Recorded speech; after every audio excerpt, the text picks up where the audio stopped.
সেবাশ্রয়টা কি 7 দিনে 1 লক্ষ রোগী নাকি ওখানে এসেছে চিকিৎসা করার জন্য। 7 দিনে 1 লক্ষ। সরকারি ব্যবস্থাপনা কি পুরো ফেল? লিপস অ্যান্ড বাউন্সের কথা প্রথম গৌতম দেব নিয়ে এসেছিলেন, তখনই বলেছিলেন যে 420 সংস্থা। শ্রীকৃষ্ণ ঠিকমতো ধরা পড়লে, তার গলার স্বর ঠিকমতো বেরোলে মনিপ টনিপ সব ধরা পড়ে যেতে পারে, অতএব গলার স্বর বন্ধ হয়ে গেল। এবং সবাই সব জানে, জেনে বুঝে চুপ করে থাকছে। দিল্লি রাজ্য ভয়াবহ বন্ধুত্ব এবং সেটিং দিনের আলোর মতন পরিষ্কার। নিয়োগ দুর্নীতি মামলায় চার্জ গঠন করা হলো।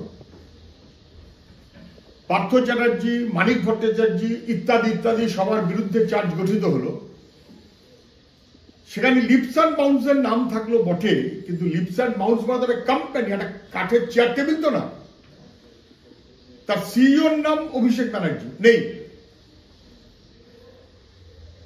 অভিষেক ব্যানার্জির বাবা মা তার ডিরেক্টর, স্ত্রী ডিরেক্টর ছিলেন। তাহলে চার্জ তো গঠিত হবে এগেইনস্ট সাম পারসনস। কেন হলো না? কি আটকাল?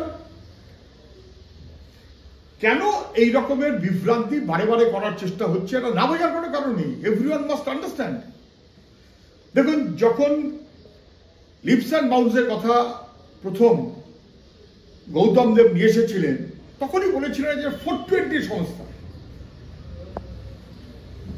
বহুবার বলেছি আমরা, কালো টাকা সাদা করার সংস্থা, দুর্নীতি তাকে রন্ধ্রে রন্ধ্রে পৌঁছে দেবার মতন অনেক সংস্থার মধ্যে একটা সংস্থার নাম লিপস অ্যান্ড বাউন্স।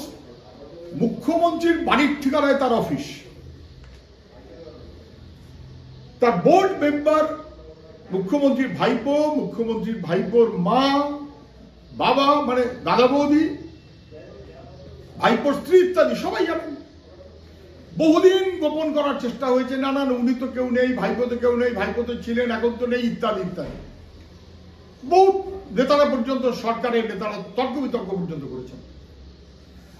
যখন ইডি স্পষ্ট অভিযোগ করছে, মনে আছে সবার, পঞ্চায়েত ইলেকশনটা কোথায়, বাঁকুড়া থেকে দৌড়ে আসলেন অভিষেক, কি ব্যাপার না ইডি ডেকেছে, তখন ইডি বলল কম্পিউটারে আমরা লিপস অ্যান্ড বাউন্সের সমস্ত তথ্য পেয়েছি এবং জেরা করা হলো। এবং সেই জেরাতে এই প্রথম অভিষেক ব্যানার্জি স্বীকার করলেন যে তিনি সিইও। তার আগে পর্যন্ত গোপন করা হচ্ছে এবং প্রেস রিলিজ দিল ইডি। বহুবিধ তথ্যের ভান্ডার, কোটি কোটি টাকা, কোথা থেকে কার কাছে কি গেছে না গেছে ইত্যাদি ইত্যাদি। সুপ্রিম কোর্টে দৌড়ালো যাতে ধামাচাপা দেওয়া যায়। রাজ্য সরকার কোর্টে মুভ করলো যাতে ধামাচাপা দেওয়া যায়। সুজয় কৃষ্ণ ভদ্র গ্রেপ্তার হলো, বলে আমার মনিপকে কেউ ছুতে পারবে না। সুজয় কৃষ্ণ ঠিকমতো ধরা পড়লে, তার গলার স্বর ঠিকমতো বেরোলে মনিপ টনিপ সব ধরা পড়ে যেতে পারে, অতএব গলার স্বর বন্ধ হয়ে গেল। 1.5 বছর ধরে গলার স্বর নেই, বরং স্বর গুলিয়ে দেওয়া হয়। বরং সুস্থ লোকটা অসুস্থ হয়ে গেল কিনা এই প্রশ্ন উঠল। বারে বারে তদন্ত এড়িয়ে যাচ্ছে।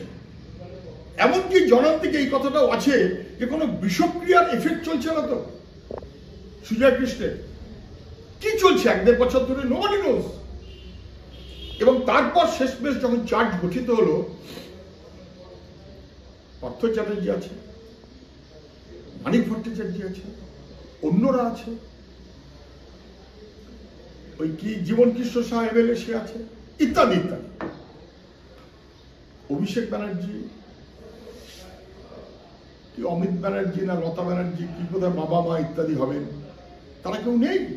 সিইও বিং অভিষেক ব্যানার্জি, স্পষ্ট স্বীকারোক্তি। কি করছে দিল্লি, কি করছে দিল্লি? ওই সাইডে পিছন দিয়ে কোথাও একটা কি সিইও ফিও বলে নাম রেখে দিয়েছে, কিন্তু সংবাদ মাধ্যমে সবাই জানেন যে প্রথম থেকে প্রচারটা হচ্ছে তাতে leaps and bounds, but not chair table না। তার যারা পরিচালক তাদের নামটা কি এড়িয়ে যাওয়া হলো স্বেচ্ছায়, যাতে ধরা না পড়ে, যাতে ধামাচাপা দেওয়া যায়। আর সেটিং বুঝতে কি বাকি লাগে? এই ভয়াবহ অবস্থা চলছে বাংলা, এবং সবাই বুঝতে পারছেন যে কি ভাবে রাজ্যকে কেন্দ্র সেটিং করে তৃণমূলের নেতাদের বাঁচাবার ব্যবস্থা করা হচ্ছে, সবাই বুঝতে পারছে এবং এখানেই শেষটা চলতে থাকছে। কে উত্তর দেবে? আপনি ডায়মন্ড হারবার ধরে যান, গোটা রাস্তার বাঁয়ে ডাইনে ঊর্ধ্বে অধে সব ঝুলছে। আগে ঝুলতো পিসি ভাইপোর ছবি, এখন ভাইপোর ছবি। কি সেবাশ্রয় না সেবাশ্রয় কি একটা হচ্ছে, ওদিকে গঙ্গাসাগর হচ্ছে, ওদিকে সেবাশ্রয়ী হচ্ছে। কি ব্যাপার না, এরকম মডেল কোথাও হয়নি। রেকর্ড সৃষ্টি করার মতন ভোটে জেতার মডেল, বিরোধী পক্ষকে কেউ থাকবে না, সব পুলিশকে দিয়ে জবরদস্তি করানো হবে তার মডেল, অগণতন্ত্রের মডেল, এখন লুঠের মডেল। সেবাশ্রয়টা কি? 7 দিনে 1 লক্ষ রোগী নাকি ওখানে এসেছে চিকিৎসা করার জন্য।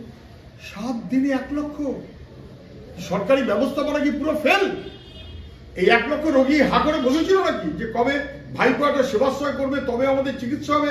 সরকারের কোনো চিকিৎসা ব্যবস্থা নেই। It is a indication of the failure of the government health system, complete indication. এবং তারপরে নাকি কত 1200 না 1400 ডাক্তার বিনা পয়সায়, 1600 নাকি রোগী কি কলকাতা হাসপাতালে ভর্তি করা হয়েছে। হাসপাতালে ভর্তি সেটাও রোগী দেখে হবে না, ও পিসি ভাইপোর কথাই হবে। তার এক তোলাবাজি, আরেক তোলাবাজি। ভর্তি হতে গেলেও এখন ভাইপোর মডেল লাগবে। একদিন পিসি চিঠি লাগছিল, এখন ভাইপোর মডেল লাগবে। স্পষ্ট পরিষ্কার। এবং তারপরে সব মিলিয়ে দিয়ে এলাহি ব্যবস্থাপনা। সবাই সব দেখেছেন কোথায়? কার টাকা? কার টাকা? কোথা থেকে আসছে? কোন দুর্নীতির টাকা এখানে ঢুকে আছে? কোন তোলাবাজির টাকা ঢুকে আছে? 100 কোটি টাকার প্রজেক্ট, 100 কোটি টাকার প্রজেক্ট কে দিয়েছে? প্রকাশ করুন। যদি সরকারি ব্যবস্থাপনায় হয় তাহলে 42 জন এমপি, তৃণমূলেরও বোধ হয় অনেক কজন এমপি, 28 জন 29 জন কি একটা তৃণমূলের এমপি আছে লোকসভা। তো সবার হবে না কেন? একটা ভাইপো গেল। পিসির জন্য ভাইপো স্পেশাল, ভাইপোর জন্য পিসি স্পেশাল। আর ভাব দেখানো হবে একটা লড়াই ভাব করছি, ওদিকে দিল্লির সঙ্গে সম্পর্ক থাকবে আর দুর্নীতি খুশি মতো নয়। ইটস এ ক্লিয়ার ইন্ডিকেশন এক সরকারের স্বাস্থ্য ব্যবস্থা চূড়ান্ত ফেইড।